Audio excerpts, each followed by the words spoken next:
प्यारे बच्चों, डिटर्मिनेंट यानी कि सारणिक, ये एक इंटरमीडिएट का एक चैप्टर है।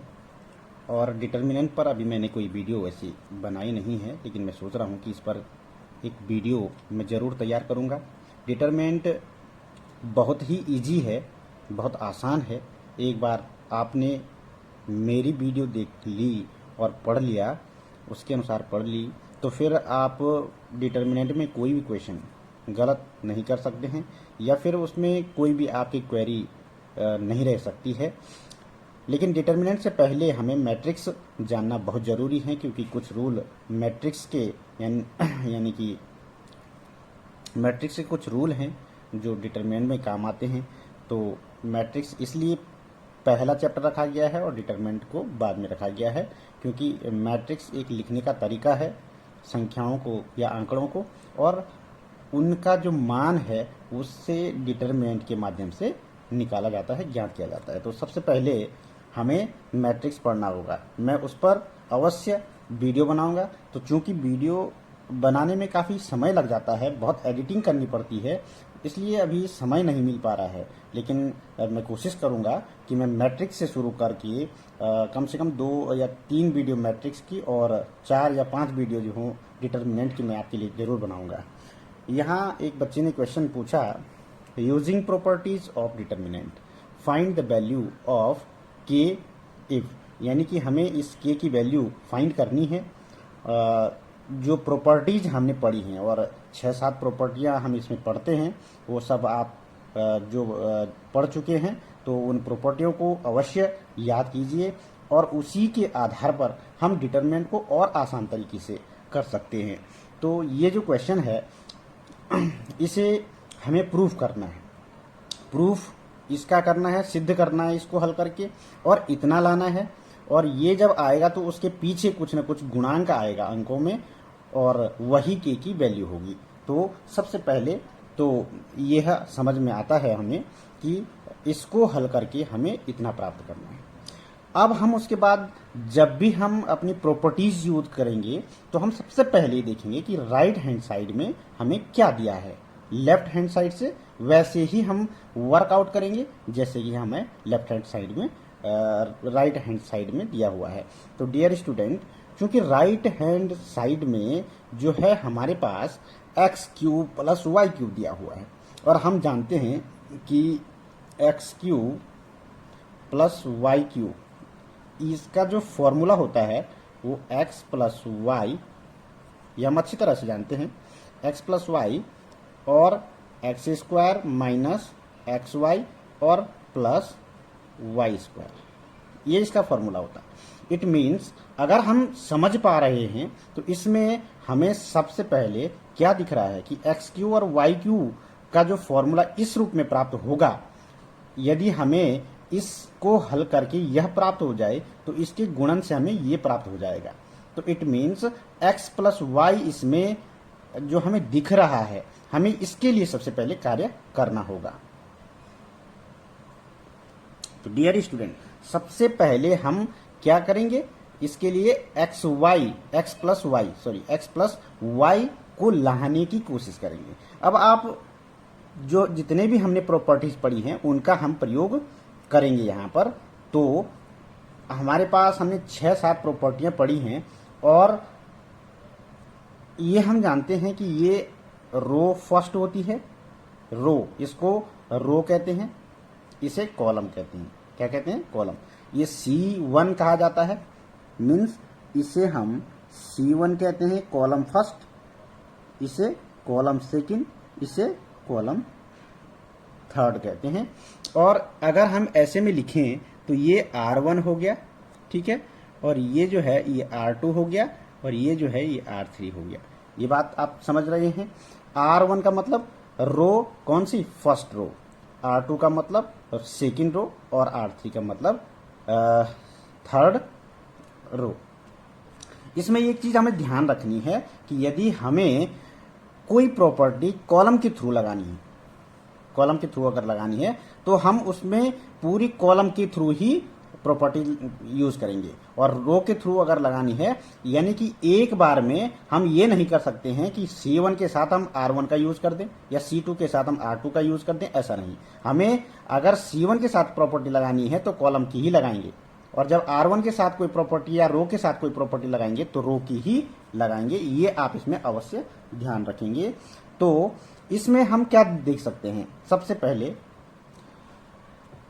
इसमें हम यह देख सकते हैं कि हमें x प्लस वाई, यह हमें ध्यान रखना है। जब भी हम प्रॉपर्टी लगाएंगे सबसे पहले हम राइट हैंड साइड को देखेंगे कि यहां लाना क्या है। तो इसका फिर हमने सूत्र खोला तो हमें पता लगा कि इसमें x प्लस वाई जो है होना चाहिए। तो सबसे पहले हम x प्लस वाई को इसमें लाने की कोशिश करेंगे। अब हम जानते हैं कि यदि हम इसको जोड़ दे इसके साथ, या मतलब हम C1 C2 C3 को जोड़ दें, या फिर R1 R2 R3 को जोड़ दें, दोनों तरफ कहीं से भी हम अगर किसी को भी हम जोड़ें, आप कोई भी प्रॉपर्टीज में यूज कर सकते हैं। ऐसे कि R1 के साथ R1 R2 R3 जोड़े, या फिर C1 के साथ C1 C2 C3 जोड़े, तो दोनों तरह से ही x plus y x plus y x plus y हो जाएगा और 2 टाइम्स होगा कि नहीं। तो हम कोई भी प्रॉपर्टी यूज करते हैं, मान लीजिए हम यहाँ रो के थ्रू प्रॉपर्टी यूज करते हैं, तो बाई प्रॉपर्टी ये लिख सकते हैं, बाई प्रॉपर्टी कौन सी, R1 के साथ, याद रखेंगे R1 के साथ मैं क्या कर रहा हूं, R1 को R2 प्लस R3 को जोड़ रहा हूं, यानी कि R1 के साथ R2 और R3 को भी जोड़ के चल रहा हूं। और इतना अवश्य आपको आ जाना चाहिए कि जिसको हम यहां लिखते हैं, जिसके सापेक्ष हम जो है ये प्रॉपर्टी यूज करते हैं, वो चेंज नहीं होगा, वही चेंज होगा, बाकी चेंज नहीं होंगे। जैसे हमने R1 लिखा, R1 tense to R1 plus R2 plus R3, इसका मतलब केवल R1 का मान ही चेंज होगा, अभी R2 और R3 का नहीं होगा। तब हमारे पास क्या प्राप्त होगा, इंप्लाइज दैट। अब हम देखते हैं, हमने x प्लस वाई के इस R1 के साथ R2 को जोड़ा तो क्या हो जाएगा, x प्लस वाई, यहां से x प्लस 2y, y के y से y जुड़ जाएगा, और यहां से 2x प्लस वाई हो जाएगा। फिर हमने उसके साथ R3 जोड़ दिया तो यहां पर x प्लस वाई, फिर यहां x प्लस वाई, तो 2 into x plus y, total कितना हो गया, 2x प्लस 2y हुए कि नहीं। आप देखिए 1x और 1x 2x हो गए, y और y 2y हो गए, ठीक है। यहाँ y 2 हो गए और x भी 2 हो गए, तो यहाँ पर भी क्या आ जाएगा, 2x प्लस 2y। और यहाँ पर जो है इसको जोड़ेंगे तो 2x हो जाएंगे और 2y हो जाएंगे, तो 2x प्लस 2y। मीन्स आप जरूरी नहीं कि आपको जैसे बुक में दिया है आपने वैसे ही करना है, केवल आप ये ध्यान रखिए कि हमें राइट हैंड साइड में क्या लाना है। तो राइट हैंड साइड में हमें x प्लस वाई लाना है, और x प्लस वाई के लिए हम प्रॉपर्टी को यूज करेंगे पहले, ठीक है। और x प्लस वाई हम देखेंगे कहां से आ सकता है, इसको इसके साथ जोड़ करके और फिर इसके साथ जोड़ करके, क्योंकि अगर हम इसको इसके साथ जोड़ेंगे केवल तो ये यहां पर x प्लस वाई नहीं आ पाएगा, है ना। तो इसलिए हमें तीनों ही जोड़ने होंगे ताकि हम यहां से 2 कॉमन ले सकें प्रत्येक में से, फिर x प्लस वाई बन गया, x प्लस वाई हो जाएगा, x प्लस वाई हो जाएगा। बाकी मैंने कहा था कि R1 टेंस टू किया है तो R1 ही चेंज होगा, R2 और R3 को ऐसे लिख दो, y x plus y and x, ठीक है। और x प्लस वाई इसको सोचना ही नहीं हमें, क्योंकि ये ऐसा ही लिखा जाएगा, क्योंकि हमने किस पर प्रॉपर्टी लगाई है, R1 पर। अब R1 से हमने क्या करना है, ये x प्लस वाई को कॉमन ले लेंगे, 2 भी है इसके साथ, तो 2x प्लस वाई इसको कॉमन ले लेंगे। तो लिखने की जरूरत हमें यहां पर नहीं है, 2x प्लस वाई ये कॉमन आ जाएगा, और यहां पर शेष क्या बच रहा है, 1 1 1, और y x प्लस वाई और x, और फिर x प्लस वाई और x और y। अब हमें यह देखना है डियर स्टूडेंट कि क्या हम अब इसको और छोटा कर सकते हैं, क्योंकि देखिए अगर हम यहीं से इसका विस्तार कर देते हैं तो फिर हमारे पास 1 को लेकर के इसका गुणा इसके साथ, इसे गुणा इसके साथ करेंगे, फिर 1 को लेकर के, तो हमें यहां पर ये करना है कि ज्यादा से ज्यादा जीरो लाने की कोशिश करनी है। जब हम सेम सभी में एक जैसे प्राप्त कर लेते हैं, जैसे यहाँ पर 1 1 प्राप्त कर लिया, तो हम कोशिश करेंगे कि ये वाला जो टर्म है यहाँ पर ज्यादा से ज्यादा जीरो प्राप्त हो। यदि आप किसी भी रो में या किसी भी कॉलम में ज्यादा जीरो प्राप्त होते हैं, मान लीजिए ये 2 जीरो प्राप्त हो गए, तो हमें सिर्फ इसके सापेक्ष विस्तार करना पड़ेगा, क्योंकि इन 2 का विस्तार नहीं करना पड़ेगा। ये क्यों नहीं होता है? क्योंकि जब भी हम इसके सापेक्ष विस्तार करेंगे, किसी के भी सापेक्ष अगर विस्तार करते हैं, तो उसका गुणा अंदर वाले के डिटरमिनेंट, मान लीजिए हम इसके सापेक्ष विस्तार कर रहे हैं, तो हम क्या करते हैं, 1 लिखते हैं, और 1 के अंदर कौन सा डिटरमिनेंट आ जाता है, ये वाला, है ना। तो 1 का गुणा किसके साथ हो रहा है, इसके साथ, इनके साथ हो रहा है ना। तो ये अगर जीरो है तो ये पूरा जीरो कर देगा। ऐसे ही अगर हम इस पे सापेक्ष कर रहे हैं, मान लीजिए जीरो है, तो ये इंटू ये इसका इंटू इसके साथ, इसके इंटू इसके साथ हो जाएगा, है ना। तो जो भी आएगा, चूंकि बाहर जीरो है तो जीरो के कारण ये सब जीरो हो जाएंगे।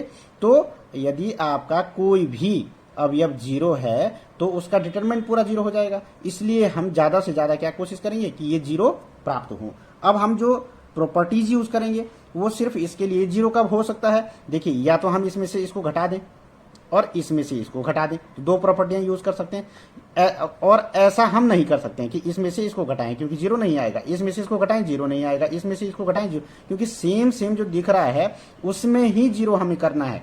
तो ये हो जाएगा 2x + y, ठीक है। और यहां पर मैं लिख देता हूं, मान लीजिए हमें ये जीरो करना है, कौन सा जीरो करना है, हमें ये जीरो करना है, ठीक है। और ये भी हमें जीरो करना है, और यहां 1 रखना है, मान लीजिए। चलो, अब हमने ये जीरो कैसे किया, हमने क्या किया, इसमें से मैंने कहा था चेंज कौन सा होगा, जो चेंज होगा उसको हम यहां लिख देंगे। हमें चेंज क्या हुआ, R1, तो या हमने ऐसा घटाया, कैसे, इसमें से इसको घटाया तो C1 चेंज हुआ, तो हम लिखेंगे C1 tense to C1 minus क्या घटाया हमने, C2। अब C1 लिखा हुआ है यहां पर, इसका मतलब C1 ही चेंज होगा, यानी कि जीरो क्या होगा, C1 होगा, ठीक है। यदि हमें ये चेंज करना है, पहले 1 था, अब यहाँ जीरो आ गया, ये चेंज करना है, हमें जीरो लाना है, तो जीरो कैसे आया, यहाँ पर जीरो कैसे प्राप्त हुआ, इसको इससे घटा के, तो इससे इसको घटाएंगे, मतलब C2 tense to C2 minus C3। अब देखो, आप देखिए C1 और C2 दोनों के टेंस हमने किया हुआ है, यानी C1 भी चेंज हो रहा है, C2 भी चेंज हो रहा है, लेकिन C3 टेंस टू हमने नहीं किया, तो C3 चेंज नहीं होगा। तो C3 तो आप एज इट इज लिख दीजिए, x + y, x और y, ये तो ऐसे ही लिख दीजिए। अब x ये क्या चेंज होगा कि हमने इसमें से घटाया, C1 में से C2 घटाया, तो 1 में से 1 गया जीरो, y में से 1 घट जाएगा, तो y में से अगर आप इसको घटाएंगे तो ये माइनस x बचेगा, क्योंकि माइनस माइनस हो जाएगा, तो माइनस y से y कट जाएगा, तो माइनस का x, और कहाँ आएगा, C1। मैंने कहा था C1 चेंज होगा, समझ में आ गया, हाँ C1 चेंज होगा, सॉरी, ये जो हमने C3 था, C3 तो ये था, तो C3 ऐसे ही लिखा जाएगा, कौन सा, ये C3 ऐसे ही लिखा जाएगा, लेकिन ये तो ये R3 हो गया, सॉरी, तो इसको ये चेंज होगा, ठीक है। यहाँ पर इसमें से इसको घटाएंगे तो x से x कट जाएगा, यहाँ y बचेगा, सॉरी, यहाँ पर y बचेगा, क्योंकि ये कॉलम ये होते ना, है ना। तो C3 को हमने एज इट इज लिख दिया, C3 को एज इट इज लिख दिया, लेकिन ये चेंज हो जाएगा, तो ये पूरा जो है C1 क्या हो गया, चेंज हो गया।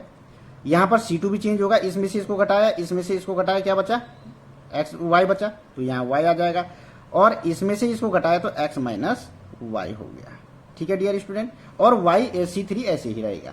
तो मेनली हम जो ये प्रॉपर्टीज यूज करते हैं वो ताकि हमें एक्सपेंशन, ज्यादा से ज्यादा एक्सपेंशन न करना पड़े, समझ में आ गया।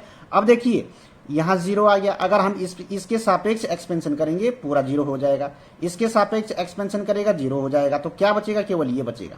अब हम यहां से लेके चलते हैं,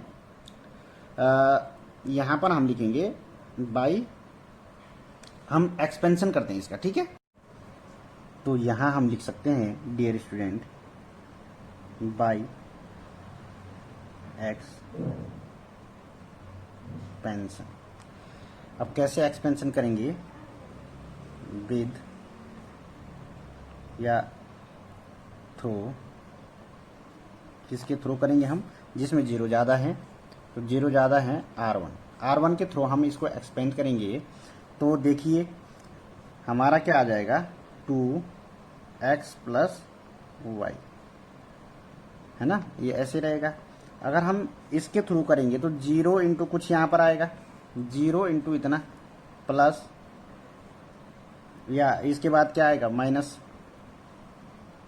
ये प्लस का होता है ये माइनस हो जाएगा, और 0 इंटू फिर उतना आ जाएगा, और फिर प्लस का हो जाएगा 1, और इसके सापेक्ष क्या आ जाएगा, अगर हम 1 को लेंगे तो ये और ये हो जाएगा, तो ये हो जाएगा -1 इंटू इतना, तो माइनस इसका गुणा इसके साथ करेंगे -x² और माइनस माइनस का प्लस xy, ये हो जाएगा -x² और माइनस माइनस का प्लस xy हो जाएगा, ठीक है। और इसका गुणा इसके साथ हो जाएगा, तो ये हो जाएगा, और इसमें से ये घटता है तो -y², ये हो जाएगा। तो इसलिए देखिए अब हमें ये हल नहीं करना पड़ा, ये हल नहीं करना पड़ा क्योंकि ये 0 था। ये तो अभी मैंने इसलिए लिखा कि आप नए हैं तो आप समझ नहीं पाएंगे 0 कैसे होता है। तो यहाँ पर अगर हम 0 करते फिर इसका गुणा इसके साथ, इसको गुणा इतना सारा लिखते, फिर इसका करके इसका फिर गुणा करके, या इससे बड़े कोई क्वेश्चन होते हैं तो फिर यहाँ पर हल करना पड़ता। लेकिन अब ये प्रक्रिया हमें नहीं करनी पड़ी, केवल हमें इतना करना पड़ा, ठीक है डियर स्टूडेंट। तो इसलिए हमें जो है ये प्रॉपर्टीज यूज करनी होती हैं। इस प्रॉपर्टी से हमें कितना आसान हो गया, केवल हमें ये लिखना पड़ा, और अब हो गया 2x + y, ये हो जाएगा -x² + xy और -y², ठीक है डियर स्टूडेंट, ये हुआ। तो इम्प्लाई दैट यहाँ से माइनस कॉमन ले लेंगे हम, तो ये -2 हो जाएगा, और x + y, x² - xy और प्लस y²। और इसका मैंने बताया था आपको डियर स्टूडेंट, यहाँ पर मैंने आपको शुरू में बताया था यहाँ पर कि जब हम इसका फॉर्मूला खोलेंगे तो इस प्रकार खुलेगा, देखिए, है ना, x + y, x² - xy, यानी कि इन दोनों का गुणा करके अब x³ + y³ बनेगा, ठीक डियर स्टूडेंट। तो इसलिए हमने ये देखा कि ये आ गया है, और इसको हम ये लिख सकते हैं कि -2, ठीक है, और ये बन जाएगा x³ + y³। अब सब कुछ वही प्राप्त हुआ, केवल k की जगह क्या प्राप्त हुआ हमें, -2, ठीक है। तो जो हमारे पास क्वेश्चन दिया हुआ था, तो अकॉर्डिंग टू क्वेश्चन लिख सकते हैं, according to question, question k = -2। तो यही पूछा जा रहा है कि k की वैल्यू यहाँ पर क्या होगी, तो k की वैल्यू यहाँ पर -2 होगी, तो ये इसका आंसर हो जाएगा। लेकिन बहुत सारे बच्चे कहते हैं प्रोसेस कैसे अप्लाई करना है, तो प्यारे बच्चों मैंने कहा कि हम इस प्रोसेस को ऐसा अप्लाई करते हैं कि हमें ज़्यादा से ज़्यादा 0 प्राप्त करने होते हैं, या तो हम कॉलम में 0 ज़्यादा प्राप्त करें, या फिर हम रो में 0 ज़्यादा प्राप्त करें। तो यदि 3/3 की मैट्रिक्स है तो कम से कम 2 तक तो हमें 0 प्राप्त करनी चाहिए, ताकि बाकी सब 0 हो जाए, केवल a के खिलाफ हमें एक्सपेंशन करना पड़े। और यदि 4/4 की है तब हमें कम से कम 3 0 प्राप्त करने हैं, है ना। 5/5 की है तो हमें 4 0 प्राप्त करने हैं। तो इस तरह से हमें 0 प्राप्त करने के लिए ये प्रोसेस अप्लाई करना पड़ता है। और ये जरूर हमें ध्यान रखना चाहिए, यहाँ हम कॉलम का कर रहे हैं तो यहाँ पर कॉलम ही करेंगे, यहाँ ऐसा नहीं कि यहाँ कॉलम कर दिया फिर रो कर दिया, ऐसा नहीं हो सकता इसमें। और हम इस चीज़ का विशेष ध्यान रखें, नहीं तो गलत हो जाएगा।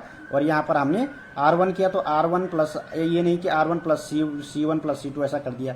R1 के साथ R1 अगर हम रो के प्रोसेस कर रहे हैं तो रो का ही चलेगा, ठीक है। अगले टर्म में अगर हमने कॉलम कर दिया तो कॉलम का ही चलेगा। तो इस तरह से हम इसका यूज करते हैं। और जब भी हम इसको शुरू करें तो आप देखिए आपके सारे क्वेश्चन आसानी से निकल जाएंगे यदि आप इस रूल को अप्लाई करेंगे कि हमारे राइट साइड में क्या है और हम यहाँ उस को कैसे जो है हमें यहाँ पर उस चीज को ला सकते हैं ताकि ये हमें प्राप्त होते रहे, ठीक है। तो ये इस पे डिपेंड करता है। Thank you student.